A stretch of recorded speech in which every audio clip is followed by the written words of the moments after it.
নমস্কাৰ সতীৰ্থবৃন্দ, welcome to my দেউৰাম blog. মই এখন সম্বৰ্ধনা অনুষ্ঠানলৈ আহিছোঁ, য'ত মধ্য ইংৰাজী বিদ্যালয়ত শিক্ষকতা কৰাৰ পিছত অৱসৰ গ্ৰহণ কৰিলে আৰু তেওঁলোকক কি ধৰণে ইয়াত সম্বৰ্ধনা জনাইছে সেইখিনি দেখুৱাবলৈকে এই ভিডিঅ'টো আগবঢ়াইছোঁ।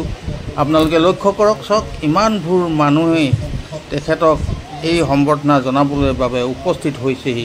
বহুতো গণ্যমান্য ব্যক্তিৰ লগতে ছাত্ৰ ছাত্ৰী, অভিভাৱক সকলো ইয়াত আছে আৰু তেওঁলোকৰ কিছু বক্তব্য ইয়াত আগবঢ়াইছে। তাৰে কিছু ভিডিঅ' দিবলৈ যত্ন কৰিছোঁ। আশা ৰাখিছোঁ আপোনালোকে প্ৰথমৰ পৰা শেষলৈকে এই ভিডিঅ'টো চাব আৰু চাই আমাক অনুপ্ৰেৰণা জনাব। ধন্যবাদ।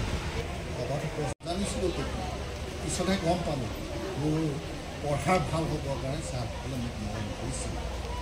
এতিয়া মইহে আদৰিব পৰা নাই, তেওঁলোকক মইহে তেওঁলোকক সেৱা কৰিব পৰা নাই। কিন্তু ডক্টৰ ছাৰ পৰা আৰম্ভ কৰি গোস্বামী ছাৰ, কলিতা ছাৰ, অতুলটো এতিয়া আমি এইটো পৰ্যায় পালোহি। 1987 পৰা আমি 90 চনলৈকে 4 বছৰ দিন এই প্ৰতিষ্ঠা তলবালিজান এম স্কুল প্ৰতিষ্ঠাৰ সময়ত সহযোগ কৰিছিল। আজি আহি এইটো পৰ্যায় পালেহি, 33 বছৰ হ'ল। আজি গেৰচন মিনচাৰ জন্ম লগ্নৰ পৰা চাকৰি কৰি আজি স্কুলখনে ভৱিষ্যতে আৰু উন্নতি কামনা কৰিছোঁ। আমি এই প্ৰধান পৰা আমি এই কথা জানিবলৈ আগ্ৰহ প্ৰকাশ কৰিলোঁ। ছাৰৰ আজি এই বিদায় সভাত দুআষাৰ ক'বলৈ পাই মই আমাৰ সভাপতি মহোদয় তথা মোৰ শিক্ষাগুৰু বৰা ছাৰক মই ধন্যবাদ দিছোঁ। আৰু ছাৰৰ এই আজি ৰিটায়াৰমেণ্ট, তথাপিও ছাৰ এতিয়াও ষ্ট্ৰং হৈ আছে। আৰু ছাৰক মই গেৰচন ছাৰক মই আৰম্ভৰ পৰা পাইছোঁ। মই তলবালিজান মধ্য ইংৰাজী বিদ্যালয়ৰ প্ৰথম বেষ্টত আছিলোঁ। ফাৰ্ষ্ট আমি যেতিয়া ইয়াত এডমিশ্যন কৰিলোঁ তেতিয়া স্কুল ঘৰ নাছিলে। ৰাতিপুৱা LP স্কুলৰ যিটো ঘৰ আছিলে তাতে এই স্কুলখনত ক্লাছ হয়। আমি ৰাতিপুৱা 7টাৰ পৰা 10টালৈকে LP স্কুলত ক্লাছ কৰোঁ। LP স্কুলৰ যিটো ঘৰ আছিলে সেইটো, আৰু ME স্কুলৰ ক্লাছ ছুটি হোৱাৰ পিছত আকৌ LP স্কুলৰ ক্লাছ হয়। 2 মাহমান সময় লাগিলে স্কুলটো বনাবলৈ। আপোনাৰ ছাৰ্ভিচ লাইফ আপুনি ভালদৰে কমপ্লিট কৰিলে, আমাৰ বহুত ভাল লাগিছে। আৰু বহুত কম মানুহে ছাৰ্ভিচ লাইফ এনেকৈ ধুনীয়াকৈ ৰাখি কৰিব পাৰে। আগলৈও যাতে আপুনি হেল্ডি হৈ থাকে, আমাৰ লগত থাকে, আমাৰ মাজত থাকে, অহা যোৱা কৰি দিহা পৰামৰ্শ দিলে তাৰে কামনা কৰিছোঁ। Saikia sir, token of love আমি আমাৰ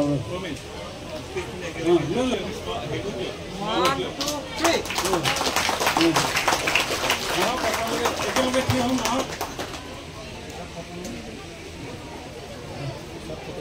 সম্পূৰ্ণ আমাৰ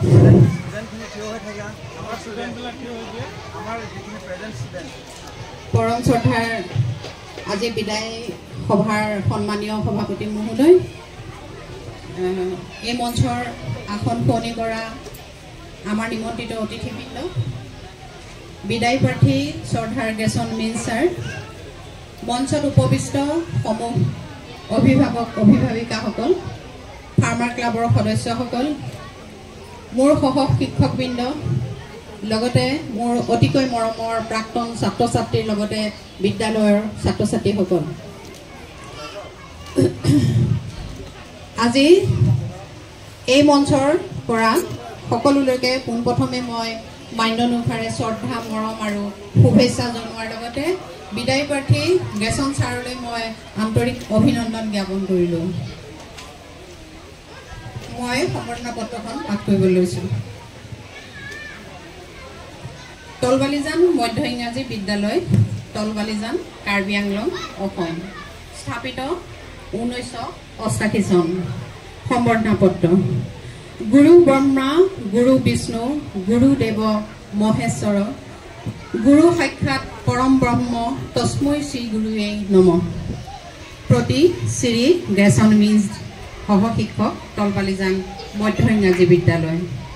শ্ৰদ্ধা ভাৰ্যনেখু হে মহান আমাৰ সকলোৰে শ্ৰদ্ধাৰ শ্ৰীযুত গ্ৰেচন মিন্স দেৱ প্ৰাৰম্ভণিতে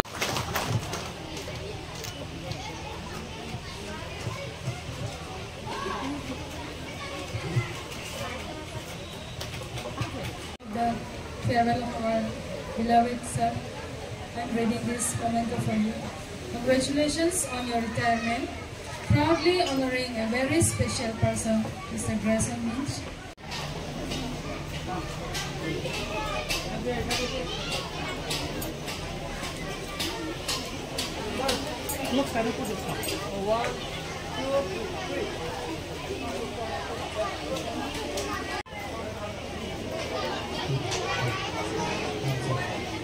ये हमारे एक्स स्टूडेंट होगा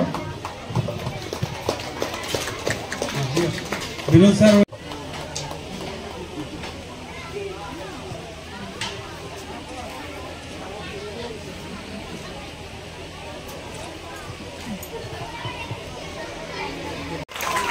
অসমীয়া ৰেডি হৈ আহিছে এখন এখন গামোচা চাৰে ল'ব পাৰিবনে নাই দিয়ে বাইদেউ হীৰামণি বাইদেউ আহিছে নাই অলপ চাৰে সহায় কৰিলে ভাল।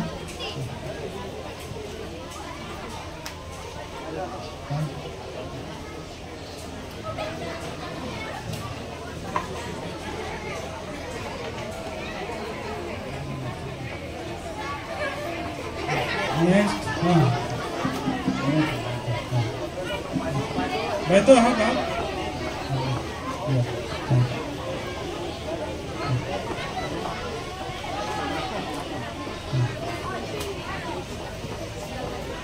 ছাত্ৰ ছাত্ৰীসকল তেওঁলোকেও ফুলত হেৰি লৈ আহিছে কি আছে ভিতৰত আমি ক'ব নোৱাৰোঁ। মোৰ কথাখিনি মাজতে ৰৈ দিল গতিকে আকৌ মই আৰম্ভ কৰিছোঁ যে আপুনি অৱসৰৰ পিছত কেনেকুৱা কামবোৰ কৰি পাৰ কৰিম বুলি ভাবিছে আপোনাৰ নিজৰ ফালৰ পৰা কওক। মই সমাজৰ যেতিয়া অকলশৰে মই নিজকে যোগ্য বুলি চৰকাৰে নধৰিলে তেতিয়া মই সহায়কাৰী হিচাপে মই সংস্থাবিলাকত বা ব্যক্তিগতভাৱেও সামাজিক অনুষ্ঠানবোৰৰ লগত জড়িত থাকি পাৰ কৰিম বুলি ভাবিছে। ঠিক আছে। আৰু এতিয়া আপুনি অৱসৰটো পালেই তথাপি মই মানে বিচাৰোঁ যে ছাত্ৰ ছাত্ৰীক আপুনি কেনেধৰণৰ মানে পৰামৰ্শ দিব বিচাৰে? ল'ৰা ছোৱালী আমাৰ এই গাঁও এলেকাবিলাকত কাউন্সেলিং নহয়, তেওঁলোকক পঢ়ি লিখি কি হ'ব পাৰে সেই কথা তেওঁলোকক বুজাব লাগে। আমি তেনেকুৱা ধৰণে তেওঁলোকক কোনটো দিশত কিমান মাৰ্ক পোৱা ল'ৰা ছোৱালী কি হ'ব পাৰে সেইবোৰ কথা আমি তেওঁলোকক বুজাব লাগে। ধন্যবাদ আপোনাৰ পৰা এই সমূহ বক্তব্য শুনি।